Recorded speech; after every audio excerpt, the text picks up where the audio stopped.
My name is Caroline Hayes, and I spent 32 years as the invisible daughter in a family that only saw value in sons. When I was 18, my parents wrote a check for $180,000 to send my brother to medical school. When I asked for help with college tuition, my father looked me in the eye and said, "Girls don't need degrees. Find yourself a good husband." So I worked 3 jobs. I survived on 5 hours of sleep for 4 years.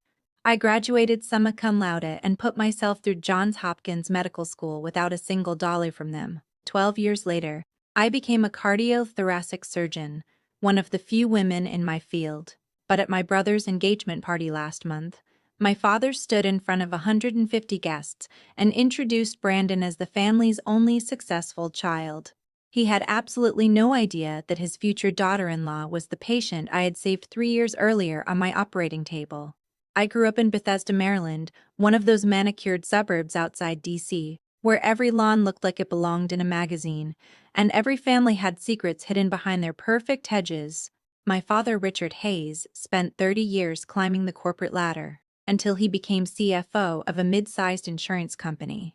In our house, there were unspoken rules, the kind you learned by watching. Brandon got dropped off at school in my father's Lexus. I took the bus. Brandon got a math tutor when his grades slipped. When I asked for one, my father said, "You don't need that. Girls just need to study enough to get by." Brandon's baseball games were family events. My academic awards, my mother came once. My father never did. My mother, Diane, was a homemaker, soft-spoken, always smoothing things over. Whenever I questioned anything, she'd pat my hand and say, "Your father does this because he loves you." Protect me from what? Success? I was the top student in my class every single year, National Merit Scholar. Universities were sending me letters before I even applied, but none of that mattered to him. In my father's world, daughters weren't investments. We were liabilities waiting to become someone else's responsibility. The summer before my freshman year, my mother made pot roast for dinner, which she only did when something important was happening.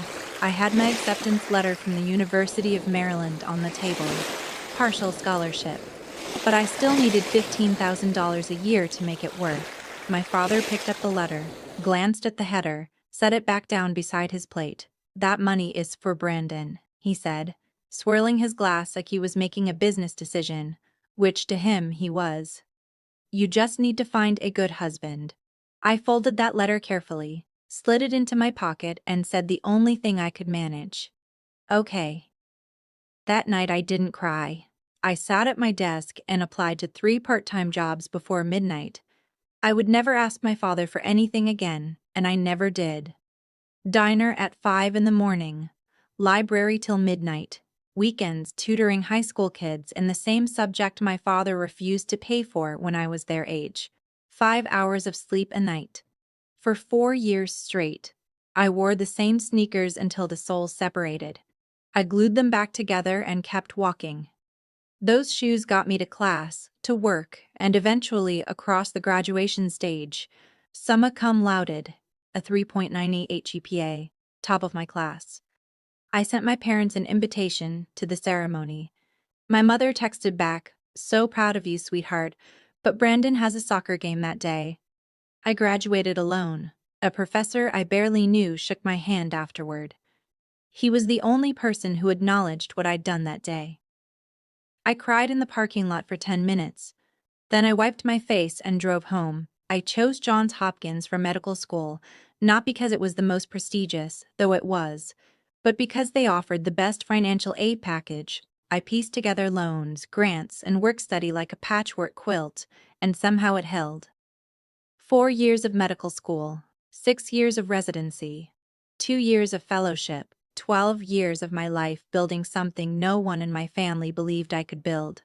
I specialized in cardiothoracic surgery, one of the most demanding fields in medicine. I stayed not to prove anything to my father, but because every time I held a human heart in my hands and watched a flat line turn into a steady rhythm, I knew this was exactly what I was meant to do. By 32, I was an attending surgeon at Johns Hopkins Hospital. My family had no idea. My mother knew I worked at some hospital. She never asked for details, and I never offered them.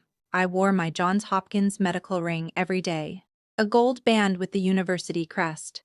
I bought it myself the day I graduated. Most people wouldn't even notice it, but I noticed it every time I scrubbed in for surgery. It was my quiet proof, my silent rebellion. Then my mother called late one Tuesday night, whispering so my father wouldn't hear. Brandon was getting engaged. A party at the Bethesda Country Club, 150 guests, my father's business contacts and golf friends, the full performance. She also told me, almost apologetically, that my father didn't want anyone introducing me as a doctor. Just come as Brandon's sister. Keep it simple. I knew exactly what that meant. Don't outshine the golden child. I told her I'd be there anyway. The country club looked exactly how I'd imagined. White colonial architecture, crystal chandeliers glowing through tall windows, a manicured lawn stretching toward an 18-hole golf course. At the door, a security guard couldn't find my name on the clipboard. Of course not. My mother appeared, flustered, and ushered me inside as family.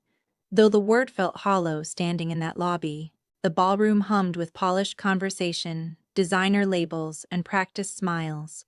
My father stood near the entrance working the room, handshake by handshake. When he spotted me, his expression flickered, just for a half-second, before settling into cool neutrality. He nodded once, then turned back to his conversation. No hug, no hello, just a nod, like I was an acquaintance he was obligated to acknowledge. At 8 o'clock sharp, he stepped to the microphone and raised his champagne flute. "Tonight we honor my son Brandon," he began, his voice carrying the practiced warmth of a man who had spent decades commanding boardrooms. "The pride of the Mercer family, our only successful child." The words landed like a slap. He went on to describe Brandon as representing everything the family stood for: hard work, dedication, the courage to pursue excellence. I stood frozen near the back of the room, champagne untouched in my hand, watching 150 people applaud. That's when a woman in a white dress started walking toward me, her eyes fixed on my ring. Her name was Amber Collins. Radiant, poised, every bit the glowing bride-to-be. But it wasn't her dress that stopped me cold. It was the look on her face, recognition mixed with something that hadn't found its words yet. She asked if I worked at Johns Hopkins, then if I was a surgeon. And somewhere deep in my memory, a door swung open. 3 years ago, 2 in the morning. A 26-year-old woman, chest crushed in a car accident, bleeding out on my table. 7 hours of surgery. Touch and go until the very end. "Amber," I said quietly. Her hand flew to her mouth. "It's you. Oh my God." Before either of us could say another word, Brandon appeared beside her, his smile already stiffening with suspicion. "Do you know my sister?" Amber turned to him slowly. "You never told me what your sister does for a living." Brandon said quickly that I worked in hospital administration. Amber stared at him, then back at me, then back at him. "Administration?" The word came out almost like a question. "Brandon, this woman saved my life." What followed next can only be described as the truth refusing to stay buried any longer. Later that evening, Amber took the microphone. The room went quiet, the way a room does when it senses something is about to shift. Champagne glasses paused mid-air. Conversations dissolved. Even the string quartet seemed to hold its breath. Amber described the accident, the semi running a red light, the impact, the 80% chance she wouldn't survive the night. Then she paused, looked directly at me. "The surgeon who saved my life is standing in this room right now." You could hear the silence. Not just quiet, actual silence. Like 150 people forgot how to breathe at the same time. Her name is Dr. Caroline Hayes.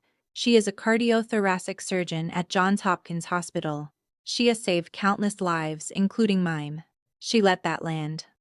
Then steadily, she is also Brandon's sister, and his father just stood on this stage and called Brandon his only successful child. A woman near the front whispered to her husband. He whispered back. Heads began to turn. Someone near the middle of the room set their glass down. Another guest leaned forward. The murmur spread like a current through the room. Low, electric, unstoppable. I walked to the stage when Amber asked me to. My heels clicked against the marble with a steadiness that surprised even me. I took the microphone and looked out at those faces. Curious, uncomfortable, some with tears already forming. I could have destroyed my father right there. I could have laid out every dismissal, every rejection, every time he made me feel worthless. But that wasn't who I wanted to be. I didn't come tonight expecting any of this, I said. I came to celebrate my brother's engagement. I paused. But I also won't pretend to be something I'm not. I'm a cardiothoracic surgeon. I funded this career entirely on my own. 3 jobs, 5 hours of sleep, and shoes I glued back together twice. I'm not telling you this to brag. I'm telling you because the truth matters. I set the microphone down and stepped back. The rest unraveled quickly. Amber confronted Brandon and I told her what a colleague's text had already confirmed.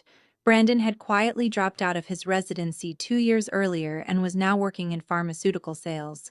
He had been lying to her since the day they met. Amber pulled her engagement ring from her finger, placed it in his hand without a word, and walked off the stage without looking back. The ring slipped from Brandon's grip and hit the marble floor with a small, hollow clink. No one moved to pick it up. Then my father did something I hadn't expected. He climbed the stage steps slowly, and for the first time in my memory, he looked old. Not powerful. Not certain. Just old. He reached for Brandon's shoulder to steer him away. But before he turned, his eyes found mine. And he held them for just a moment longer than he needed to. There was no apology in his expression, but there was something I had never seen there before. Something that might have been shame. He looked away first. My mother was the one who surprised me most. She climbed onto that stage, something I had never once seen her do in my entire life, and took my hands in hers. Her eyes were red, her careful makeup starting to smudge. I followed your career from a distance all these years, she said, her voice trembling. I read about your research. I saw the hospital announcements when you were promoted. And I said nothing because I was afraid. She squeezed my fingers. You were 18 years old and I let him tell you that you didn't matter. That was my failure, not yours. And I am so proud of you, Caroline. I should have said it 1,000 times before tonight. I held her for a long moment. For the first time in 12 years, I didn't feel angry. I just felt something quiet and unfamiliar settle in my chest. Something that felt like it might, eventually, become peace. As I walked out into the cool night air, Amber caught me near the door. She reminded me of something I had said to her when she woke up in the ICU 3 years ago. You told me the hardest part was over, she said. You said now all you have to do is live. I think I finally understand what you meant. I hugged her briefly and told her she was going to be okay. Then I stepped outside, requested an Uber, and took a long, slow breath. The automatic doors closed behind me, muffling the last of the murmurs and the music. You cannot control how other people see you. You cannot force someone to acknowledge your worth. I spent too many years waiting for my father to finally be proud of me, believing that one more achievement, one more credential would make him see me. But some people can't see past the version of you they decided on decades ago. That is not your failure. It is theirs. If you're listening to this and you recognize yourself, the overlooked daughter, the underestimated child, the one who was never quite enough, please hear me. You are enough. You always were. Don't wait for them to see it. See it in yourself first. That's where it has to start.